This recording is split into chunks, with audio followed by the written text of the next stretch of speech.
only 5:59. Plenty of time. Everybody's getting all quiet, like, let's start.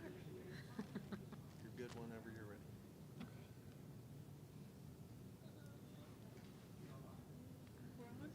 Really quick, before we get started, orchestra students. Candy, y'all ain't have no caramel? None? Okay. Are we ready? Okay. I call the February 28, 2023 Oberlin School District Board of Education meeting to order. Please call the roll. Mr. Stanley? Here. Ms. Gatson? Here. Ms. Sham? Here. Ms. Stagel? Here. Ms. Emeka? Here. Next, we have the adoption of the agenda for this meeting. I'll entertain a motion to adopt the agenda. Moved. Second. I guess you can take your pick. Yeah. Please call the roll. Oh, well, are there any additions? Sorry, before we do that. Are there any additions or changes to the agenda? Okay, hearing none, please call the roll. Mr. Stanley? Here. Ms. Gatson?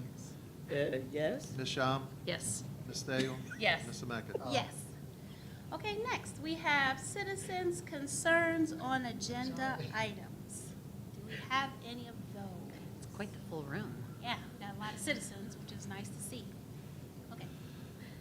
Hearing no citizens' concerns, next we move on to news of note and presentations.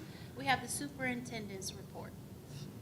Okay, tonight we have Ms. Sheila Hicks with Langston Middle School would like to do a presentation, and I'd like to introduce them as well.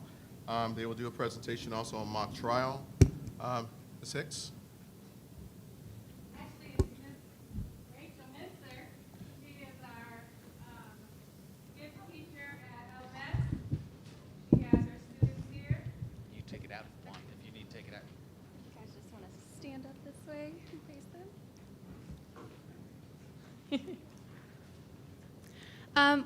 Thank you for spending the time to learn a little bit about what we've been doing at LMS. So we have some students here going to teach a little bit about mock trial and everything that they learned through this experience. Can you guys hear? No, There you go. How we prepared. A lawyer and a mock trial expert visited us to provide advice on our court case. We read and annotated the case. We learned new vocabulary about trials while we were reading the case. We made an argument to provide our viewpoint, and we practiced what we were going to say for our roles. So there are many different roles.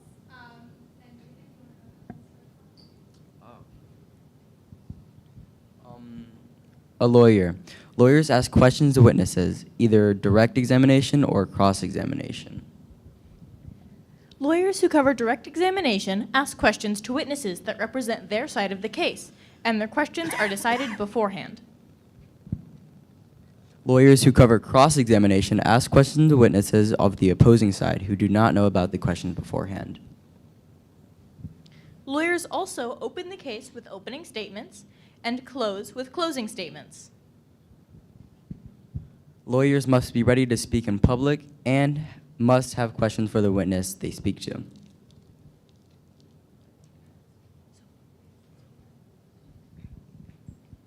The bailiff. In mock trial, the bailiff is very important. The bailiff is the person who gives the oath to the witnesses.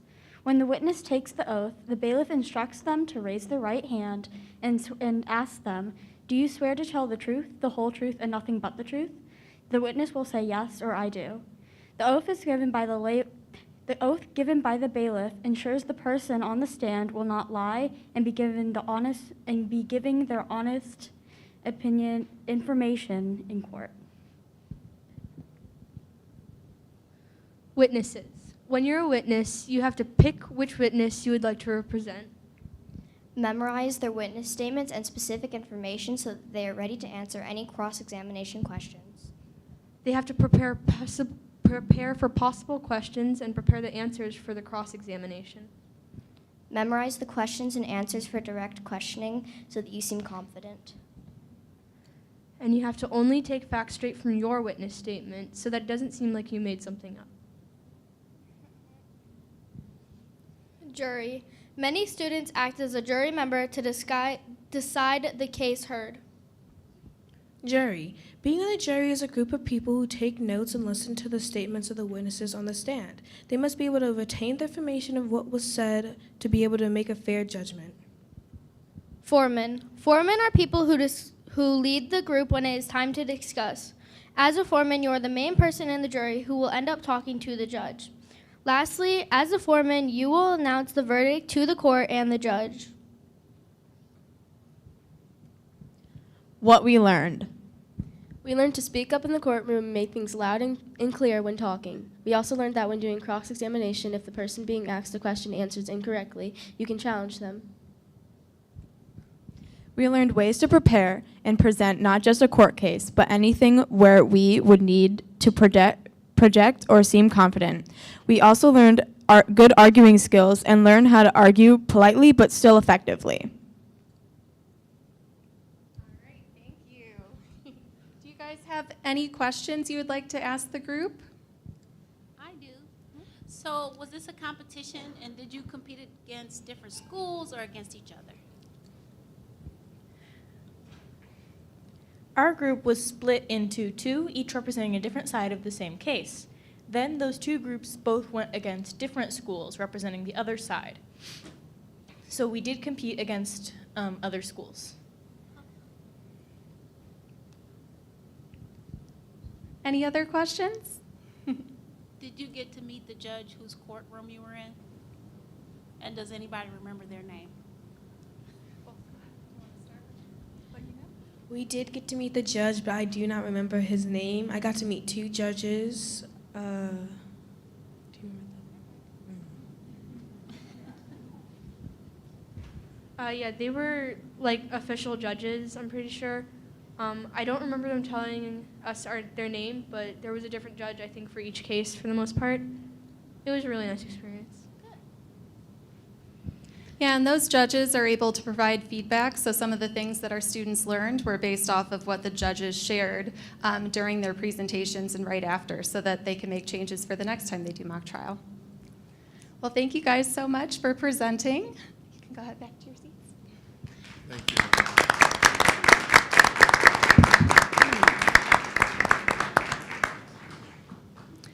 I'd also like to present a little bit about what we've been doing during Honors ELA, which is a class at Langston.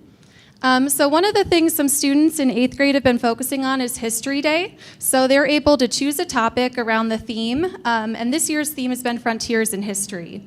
They then are able to conduct research and really focus in on primary and secondary sources, and students were even conducting interviews with experts in the field.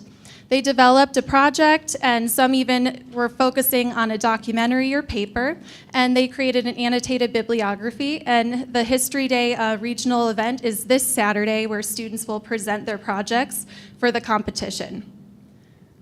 Along with this project, we also had 8th graders visit Mudd Center at Oberlin College to learn about primary sources and also different search engines that they can use besides Google. And they borrowed resources and were able to use these in their History Day projects. Another event that our 6th graders have been focusing on is the Stop the Hate essay contest. Students were able to learn a lot about different types of hate and how you can be an upstander and stand up to the hate you see around you. They worked with an expert from Lake Erie, Inc. to develop their essays, sharing their experiences with hate and how they can shine a light on any of these situations they experience. And then these students, along with all of the 6th grade students, will be visiting the Maltz Museum of Jewish History later this year, where they will make connections to that learning and their learning in social studies. We also had students participating in the Toni Morrison Essay Contest and the Oberlin Public Library Young Writing Contest, where students were able to focus on a variety of narrative options, including the theme, "If you want to fly, you have to give up the things that weigh you down," which is a quote from Toni Morrison. And we worked on different things like incorporating dialogue, using description, using interesting words and transitions, and then really giving each other feedback to revise our writing. Young Authors is a project that we're just getting started right now for the 6th grade group, where students are able to write and illustrate a book, and they are learning many different literary techniques along the way, and then they will attend a conference in May where there will be a guest author and prizes are awarded. And then I also have an image here of some of our 7th and 8th grade students who've really enjoyed narrative writing and have decided to join our after-school Power the Pen team, where they then compete in narrative writing competitions. We've also been doing some vocabulary projects where the 7th grade students have been learning about specific morphemes based on their goals. And then they developed these projects to teach elementary students about the morphemes. They created things like posters, slideshows, games and online games, books, and a lot more. And we focused a lot on ways you can engage your audience by using questions and activities so that they'll really remember what it is that you're sharing. Some other things that we've done this year include reading short stories and essays and having Socratic seminars. We've also looked at some different speeches, and then individually driven research projects. And some of our upcoming activities include philosophy in the schools, the KQED Youth Media Challenge, where students are able to develop a podcast around a topic that interests them. And then the 8th grade students will be doing a special mock trial where we go to the Oberlin courthouse and work with Judge Januzzi there. So thank you guys for letting us share a little bit about what we've been doing.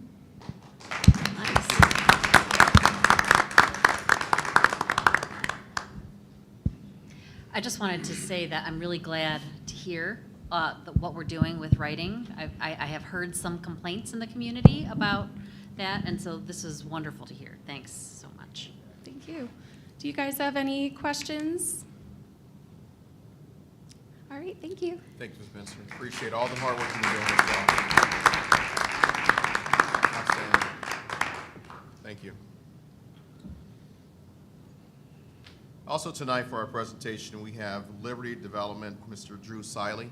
Liberty Development is a company the district has been working with the disposal of Eastwood Elementary Building. Drew, we've been working with Drew for about a year or so, just seeing whether his the company's philosophy aligns with the districts as well, and also with our community.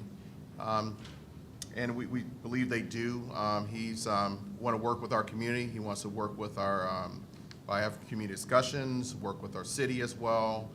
He has experience in performance disposing of schools before. We have checked his references, and he has outstanding references for his work as well, and he has done his work before as well. And with our goals, we're looking at the same align with the city and same align with community as well, of hoping it goes towards the housing direction for our community as well. I'd like to turn it over to Mr. Siley from Liberty Development. Thank you, Dr. Hall. Members of the board, it's good to see you again. It was back in October when we had a chance to talk. And as I said, I'm Drew Siley with Liberty Development Company.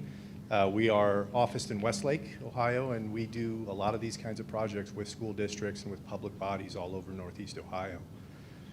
Since we last spoke, we continue to be interested in the project and hope we have an opportunity to work with the district to figure out what the future of the Eastwood property is going to be.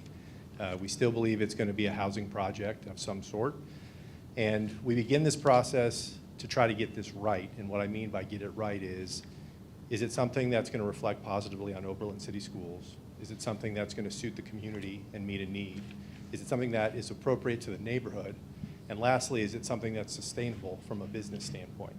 We, as I mentioned to you last time we met, we are a build and develop and hold developer, as opposed to what's a merchant developer, and not that there's anything wrong with that, it's just not our business model. So a merchant developer would build something like this project, stabilize it, rent it up, and then sell it. We look at these to hold them for the long term. So it's very important to us, the communities that we partner with and where we reside as a corporate citizen, because we plan to be here a long time. And the only way these kinds of projects work, especially when you're looking at the opportunity, can you repurpose a school building or do you redevelop the site, is if you really do take that 20 to 25-year view.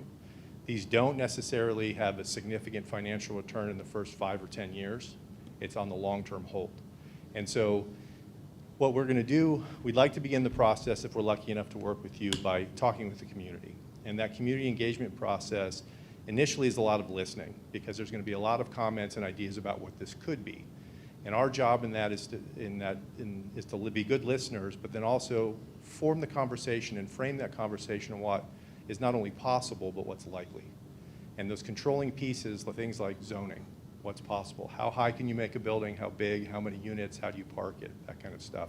Again, what's appropriate based on the context. It's almost completely a residential neighborhood around us. We have some multifamily, some taller buildings, we have a lot of single family. How do you compose this project to make sure that it fits? What's the market telling us?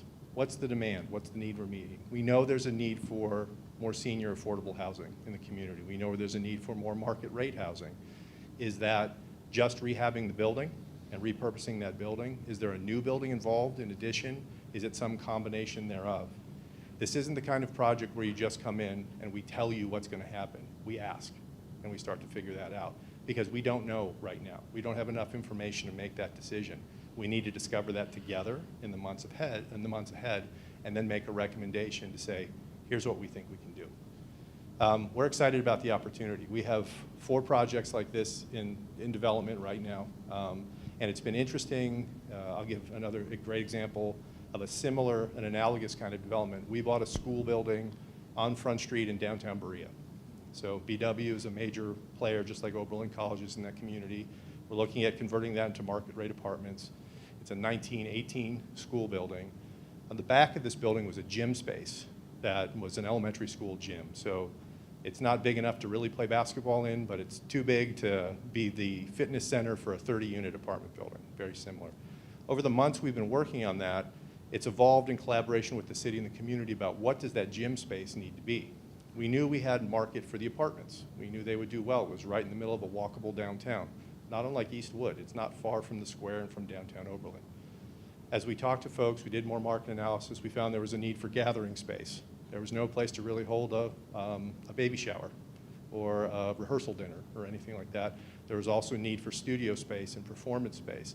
So we worked with the city. They're actually modifying the zoning. That's my Thursday night meeting.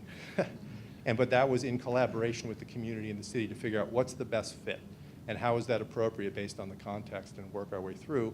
And we did our market analysis to say, does that actually work as part of the project? I imagine the same process happening here. That where we start today, if today is day one, and where we are 90 days from now, we're going to know a lot more. And we're going to understand what's really possible and where we can go. But that's going to be important back and forth in collaboration with the district. Anytime we're entering into a contract with someone like this, it's a partnership. Even though ultimately we're going to be acquiring the property and we're taking the risk in developing it, the upside and the downside also reflects on the school district. So we have to be in lockstep, that what we're doing is appropriate in the best interest of all of us, and what we refer to as an alignment of interest. If it's good for us, it's good for you. If it's bad for us, it's bad for you. And make sure we proceed with that in mind, and that's our mindset from day one till we go to the ribbon cutting, hopefully sometime in 2024. So that's my intro. It's good to see you again. I'm happy to be here, and I'm happy to answer any questions the board might have. So thank you. So I have a question. What does the communication with the community look like? How do you set that up? How will the community be involved? So I think initially it has to be an in-person community meeting. Maybe we can host it at Eastwood, maybe in the gym space. We tend to, we'll publish it on social media, but we do boots on the ground and paper the neighborhood too. We put flyers on doors. We want to make sure that there's every opportunity for folks to show up. Oftentimes it's more than one meeting just because of schedules. We want to give multiple options. You know, certain nights aren't good. We usually scan the community calendar so we're not conflicting with a city council meeting or a school board meeting or a design review committee meeting, or you name it. We begin there. I think it's that in-person piece. It also starts to build some credibility and trust that I'm not some big bad developer from out of town in Westlake, Ohio. It's Drew from Liberty Development, and we're having a conversation, and then see what we learn. The follow-up meeting to that usually is, here's what we heard last time, and start to sort through those comments, and again, start to frame that conversation with, the sky's not the limit. It can't be anything. Here's what the zoning says. Here's what the market says, and start to hone that in. But it's the in-person touch, I think, in the beginning is where we need to start.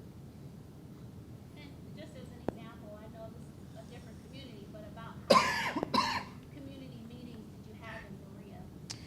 So we've had public meetings now. Thursday night, I think, will be my 6th, all in. So both in public forum, kind of planning commission meetings, direct contact with our neighbors. And so we typically initially knock doors and introduce ourselves with the people right around us, saying, hey, we're likely to be neighbors. We've had a lot of discussion about zoning, engagement with city council members, one-on-one. So I think it'll be our 6th public meeting. And what has the timeline been like on that project from when you first started until when you expect it to be completed? So we just acquired the building in end of June. So we started the zoning process and everything the June before. So to get through all the hearings, to do the rezonings, all the community meeting, all of that, it took us a year before we closed on the property. Now we're investigating pursuing historic tax credits on the property. And we've gone through design development where we have the units designed, the evolution on the piece with the gym space to become that studio space. We were waiting on the zoning to be complete on that because we can't really go to our lenders until we say we can actually do what we're drawing here. So we're probably, our target is to have that project substantially complete by the end of '24. So that means that if something comparable were to happen in Oberlin, that would mean the school would still be managing, paying for, heating the facility for another year, year and a half. Where we would buy the property once we have all of those approvals in place, that would give us the ability to do what we agreed should be done to that property. That gives you some protection, saying we're not just going to acquire and go do whatever we want with it. We've got the zoning approvals, the city approvals, everything already in place. And then we also have a high degree of confidence we can perform on the project now. We have the right to do that. That's when we close. And then we Right.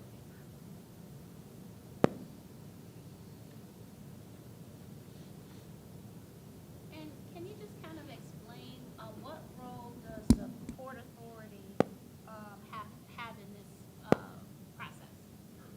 So, in any kind of disposition of property by the school district, there's an elaborate process that you can go through under the Ohio Revised Code that requires you to do appraisals and list it for sale, and then full timeline that takes up to 2 years. There's another way to dispose of it where you can actually sell it to another public body like the city.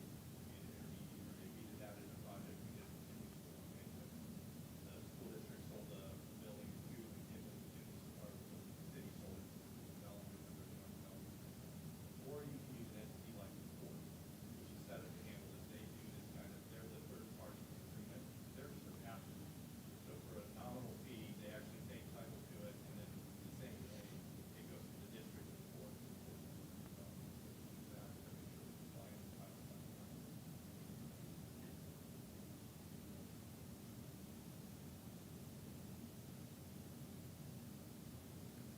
Any other questions?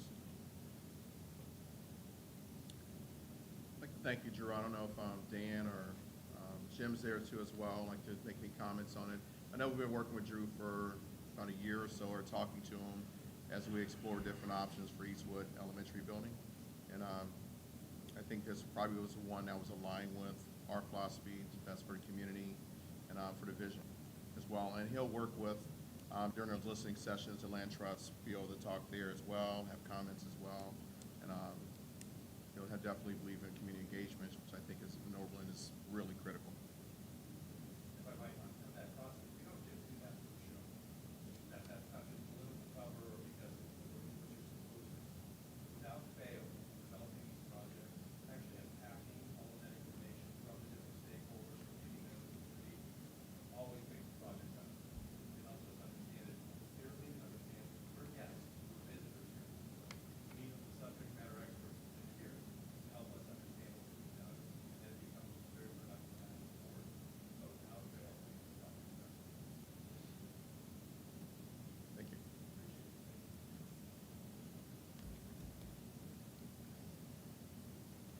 Next, I'd like to make a couple announcements about our wonderful district.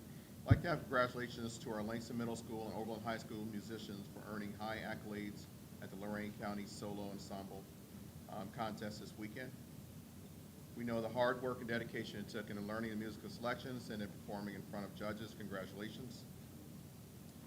I'd like to announce the Oberlin City School District has been chosen to house the Black History 101 Mobile Museum. The Mobile Museum is an award-winning collection of more than 10,000 original artifacts of African-American memorabilia dating from the transatlantic slave trade era to the hip-hop culture. The event at Oberlin City School District will be held on March the 6th and March the 7th at Oberlin Elementary School from 3:30 to 5 p.m. on Monday, March the 6th. The event will be open to the public. It will also feature up to 300 artifacts, while Oberlin High School Black Student Union students will be dressing up as notable influential African Americans as well. I'd like to announce Oberlin High School will have 2 representatives not only at the indoor state track tournament, but the national tournament.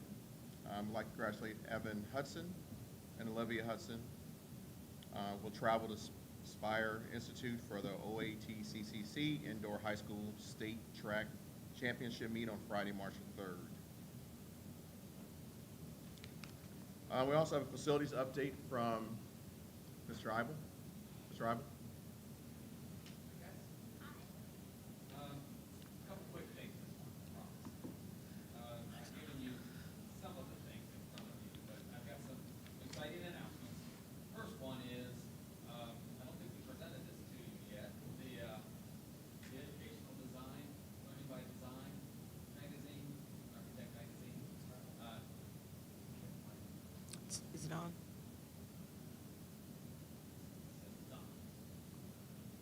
Oh.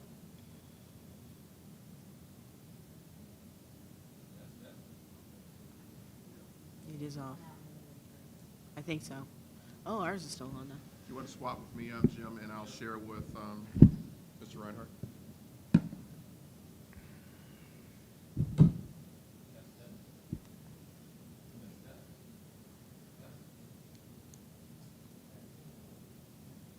Okay, that doesn't sound like it's any better. I can talk really loudly, but they can't hear me on TV.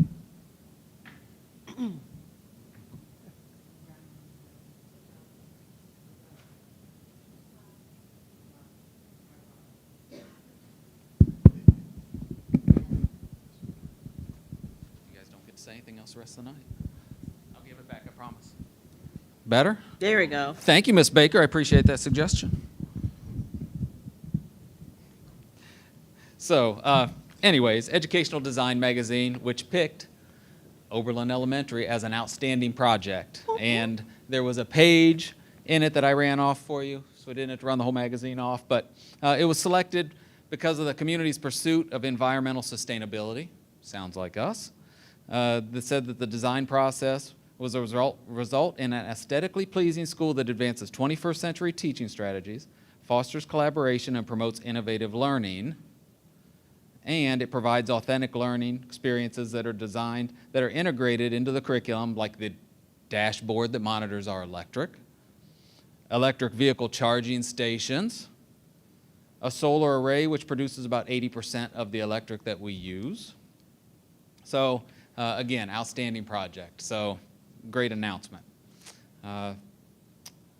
Second thing, I had the opportunity to go in and talk to our high school educational or environmental studies course. They must have been really hard up for someone to come in and talk to them. So I went in and talked to them about our sustainability kind of initiatives. And I worked with our architects, and they put together some sustainability features that we built into the elementary here, because that's really what we talked about was our new building. And so I just highlighted some of those and gave you those notes so that you've got it, because I thought it was a pretty good synopsis of the things that we've done here. So. And then lastly, another big announcement. This has been coming for a while, that Oberlin Elementary achieved LEED Silver status. So we got our official LEED Silver status. We were 58 points. Also in your packet is the scoring sheet, which was turned in. So that's what you will see where the points came from. So that's what that third is. I shared it with the high school kids who were in that class already. Sorry, you were second to this. But so they got it. And we applied for 59 points and ended up with 58. So we are officially in a LEED silver building. So congratulations for that for sure. And I'm glad Mr. Richard is here to hear that tonight. Yeah. 2 points from gold. So that's all I have. Questions?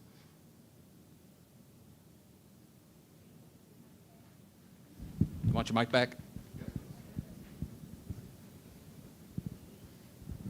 Keep playing. Batteries are dead, or low. Thanks, Jim. Something's on because I can hear it. Thanks, Mr. Rival.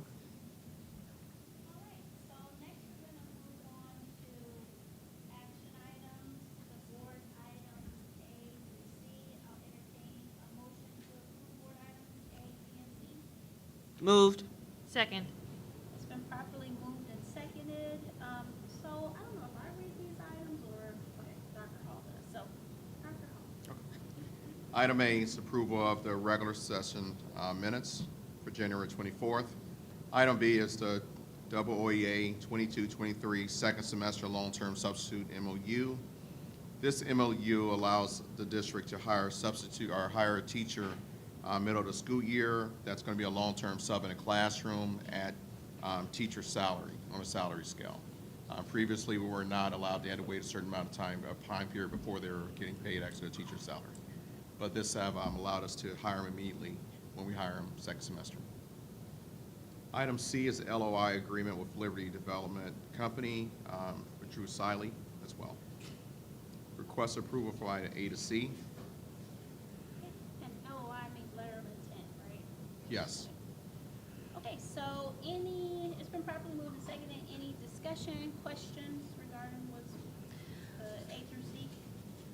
I think I would be remiss if we didn't pause to thank our teachers for their flexibility in some of the unusual circumstances we've had this year. And the teachers have been flexible in moving to different spaces where we needed them, the kids, the families, you know, it's been an interesting year. And you hear in so many communities about all of the crazy things that are happening with inability to find people willing to make changes and go where you need to go. And that's one of the things I appreciate most about Oberlin, that we care about getting these kids educated and we're gonna figure out how to make it happen. We're all on the same team. So this is just another example of it, working within the confines of the contracts and how to make it happen. So thank you, everybody. Anything else? Okay, hearing no other comments or questions, please call the roll. Mr. Stanley? Yes. Ms. Gatson? Yes. Ms. Shum? Yes. Ms. Stagel? Yes. Ms. Ameca? Yes. Okay, now we're moving on to treasurer's items. I will entertain a motion to approve treasurer items A and B. So moved. Second. It's been properly moved and seconded. Bob? We ended the month of January with $17,884,302.88. Outstanding warrants of $14,614.32 and a payroll transfer of $3,980 that was in transit to payroll. Interest for the month was $34,723.54, bringing our yearly total to $171,185.16. As for the 5-year forecast, the month to date, we are flowing along, right along with projections currently. Currently, we are up about $1.5 million from last year at this time, and most of that is on income tax. We finally have gotten back all the money from COVID when they extended the filing of income tax. So That was $1.2 million of the money that we're up, so. As for expenses, we are just about identical in purchase service, or in employee salaries. We're within 90,000 of benefits. Purchase services were actually down because of the ESERS money. I've transferred some of those expenses to the ESERS money. Supplies were even, and capital outlays are down because of the buses and the truck that we bought last year. So, all in all, we're on expense side, we are down 400,000 from last year. So, we're doing very well. And all funds, we are just about wrapping up the construction project, so we do have the final payments to make once Dan approves everything. But we still should end, like I told the board, right around $2.5 million under the money that we had. So other than that, all the other funds are tracking properly. We are spending a lot of federal dollars, a lot higher than normal because of the ESERS money that was given to us from the federal government. And really, that's about it. We do have some donations. We have $100 to junior class from Bethany and Jeffrey Hobbs. We have $900 from the class of 1982 to the high school courtyard project, and $590 anonymous to the civil rights, and argumentative reality program for the Black History Month. And then $100 in for a clarinet, acoustic guitar, and electric guitar from Bellany and Earl Barnes. Any questions?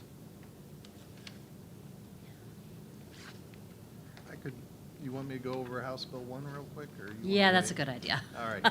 Things that are happening in Columbus right now are, they have quite a few bills. The governor did publish his budget, and what the state is looking at doing with House Bill 1 and or Senate Bill 1, and I forget what I think it's House Bill 13 is. They are looking at taking homestead and rollback out of this. Normally, the state reimburses everybody that lives in their one home. They only get to choose one home, but they reimburse the school districts and county townships and cities 10% of that money. And what they're doing is looking to eliminate that and to make it so the house owner isn't paying any more money, reducing your effective millage from 35% down to 31.5%, which is 10% of your evaluation. So instead of paying on a $100,000 home, instead of paying taxes on $35,000, you pay taxes on $31,500. With this money, they hope to back their vouchers for everybody. And that's really what they're looking to use that money for. And then also, they pay a 2.5% homestead. So your marketable value of $35,000 is multiplied by 2.5%, and the state pays that to the local governments. And what they want to do is flatline that, which is make it a $250 for every home. To get to the $250, it's about a $225,000 home. So I think, yes. And then, so that's really what House Bill 1 and the budget bill is all about. And that, they're starting hearings on that next Tuesday. The biggest effect of this is, does House Bill 920 apply from the 1990s or not, which limits how much our money can grow due to housing prices going up. So once that is decided, there'll be law cases, and it won't all be settled by June, and who knows what's going to happen. But that's the nut and bolts of what it's all about. There's a lot of things going on in Columbus, so if you ever get bored, just Google what's happening down there. It's like a shell game, though. Yes. I mean, moving money from one pocket to the other. It is. I mean, and you just change where the responsibility falls for paying, because it's going to cost the same amount to educate our kids. Yeah, it's going to keep going up. Oh, and Nexus, the county auditor did appeal the Nexus decision that was settled. His appeal went to 3 people that were appointed by the state tax commissioner that made the agreement. So they came back and said he didn't have the right to appeal. So he is weighing his options if he goes to which court he is going to file in, but most likely he will be filing another appeal with either the Supreme Court or District 6 or 7, I think, would be where that falls into. So he isn't backing off of the decision made by Nexus, so, and the state tax commissioner, so he is still fighting for the community. And that's all I have. Thank you. Any comments or questions about any of what Bob just shared or his reports? Okay, hearing none, please call the roll. Mr. Stanley? Yes. Ms. Gatson? Yes. Ms. Shum? Yes. Ms. Stagel? Yes. Ms. Mecca? Yes. Okay, next we have superintendent consent items. I'll entertain a motion to approve superintendent consent items A through A5. So moved. Second. Okay, it's been properly moved and seconded. Dr. Hall? Thank you. Item A is approval of exchange student organizations. Item B is approval of Ohio High School Athletic Association membership.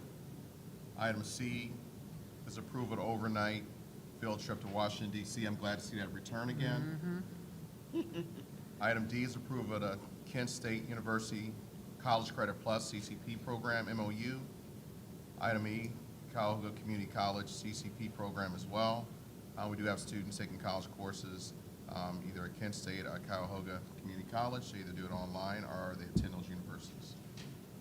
Item F is approval of Ombudsman Program Alternative Education Services. Ombudsman is an alternatives program that some of our students attend. It's like Education Alternative Program, or PEP. Item G is approval of the Lorain County Public Health School Health Services. Those are our nurses and RN that we have here at the school system that provide support for our students and families. Item H is ABA Outreach Services Agreement. ABA is a service that provides behavioral support for our teachers, from professional development to writing plans for our students as well. Item I is Neola Agreement for updating district policies. This is an audit that the district will have for our policies to make sure all of our policies updated. And they'll review it. It'll take several hours and days to do this, but however, this will start a process to get those done. Item J is a Honeywell Maintenance Service Agreement. Service agreement provides service for our equipment from Honeywell.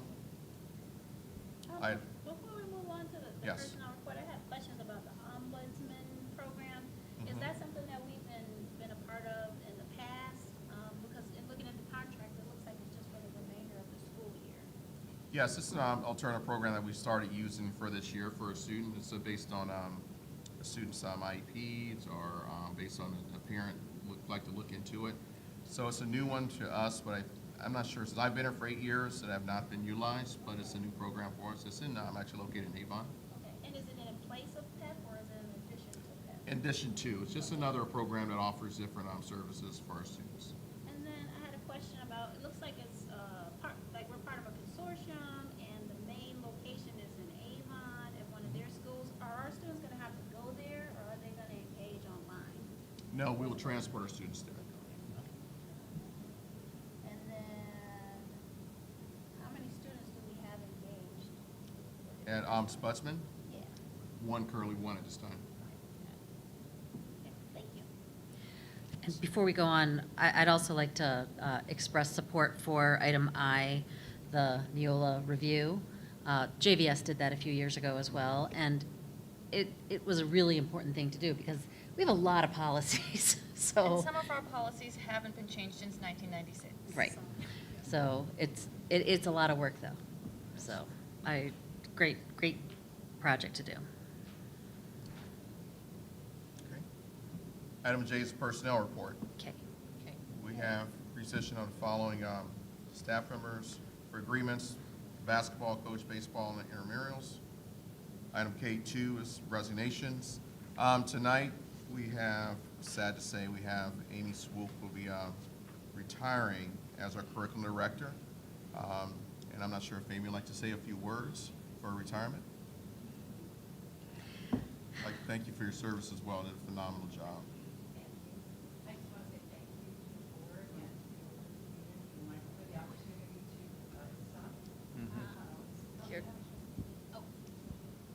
Say thank you. Ooh, there it is. Well done. Batteries work. So thank you again to the board and the Oberlin community and school district for the opportunity to work here. It's a great place to be. I love the people and I will miss them, but I can't let my husband retire without me.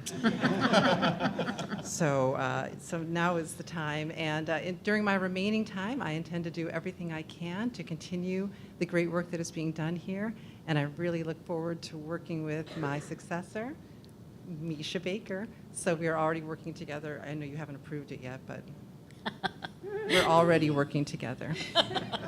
Thank you. Thank you. Good job, Amy.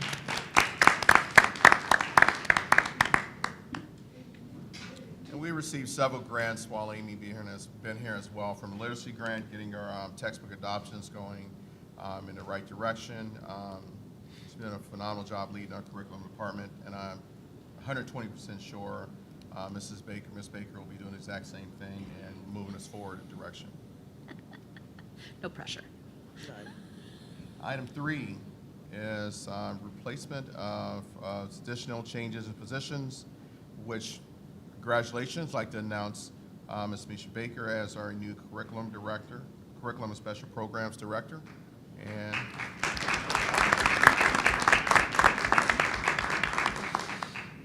she comes to us with a wealth of knowledge from academic coach, strategic planning committees. She's been leading the district as far as with analyzing data as well, and looking forward to working with her in central office. Ms. Baker would like to say a few words.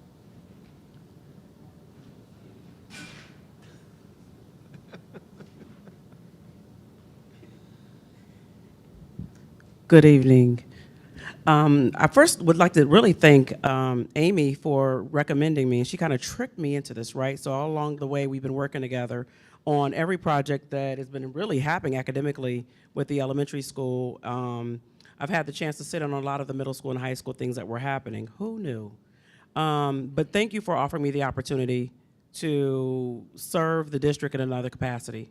It's kind of funny going from kindergarten now all the way up to curriculum director with Oberlin City Schools. The transition, I look forward to it, and just be patient as we work it through. Thank you. Congratulations.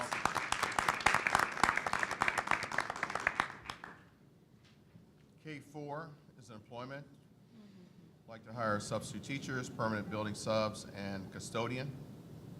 Item 5, or K5, is supplemental agreements and contract. We have the track, I'd like to welcome aboard track, some coaches, track coach, cheerleading coach, intramurals, video club are some of them to announce, basketball and baseball as well.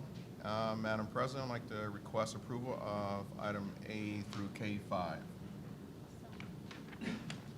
So we've already had some comments and some questions. Are there any others? Hearing none, please call the roll. Mr. Stanley? Yes. Ms. Gatson? Yes. Ms. Shum? Yes. Ms. Stiegel? Yes. Ms. Emeka? Yes. Okay, next we have comments, discussion, and board updates. Anybody have a board update for the different committees listed 1 through 7? So I'll thank Bob for handling the legislative fund that, you know, only a few people on the planet can understand what's happening with taxes in Ohio. But I think that we should also keep paying attention to the news for the changes that are being proposed in Columbus to the way the state board is run. And yes, this Department of Education and Workforce that is being proposed, just kind of further taking away the power of the state board of education. And as Bob alluded to, this expansion of Ed Choice, like finding creative ways to fund that, it's not something that we should just let happen. So it's taking funds away from public schools.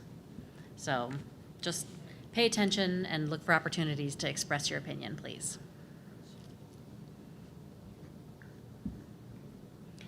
That's it from me. And then the endowment board met, and the applications for the spring grant cycle have opened. We have $50,000 to give away to our teachers. So teachers, if you're listening, please apply for some grants for all the wonderful projects we know that you'd like to do with your students, but don't quite fit into the regular scope of our budget.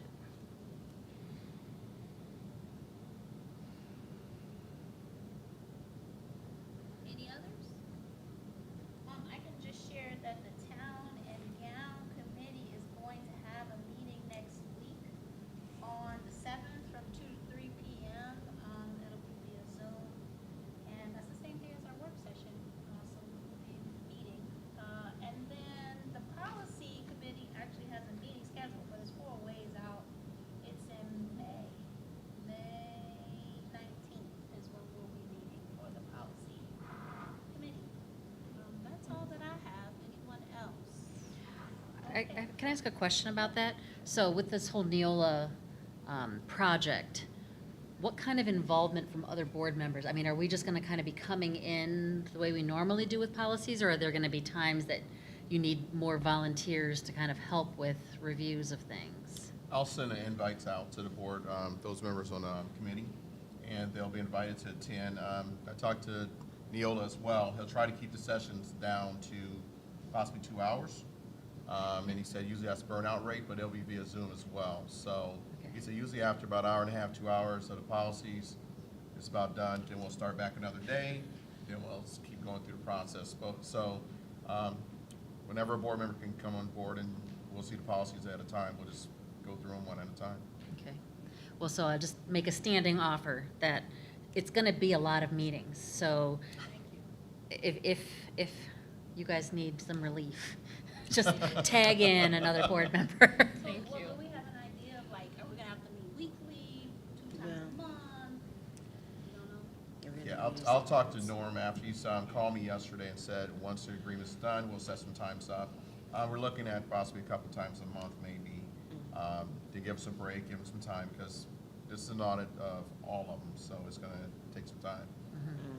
Thanks for that. So we conned you into it last month, like, oh, it's policy, it's not that much. Then boom.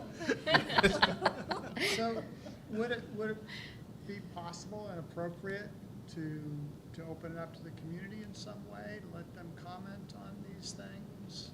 Some of the policies? Yeah. I mean, ordinarily we don't, we just kind of run the policy. But we do generally, put the policies as an addendum to the school board meeting. We let people see them that way. And they're on the web now. Yeah.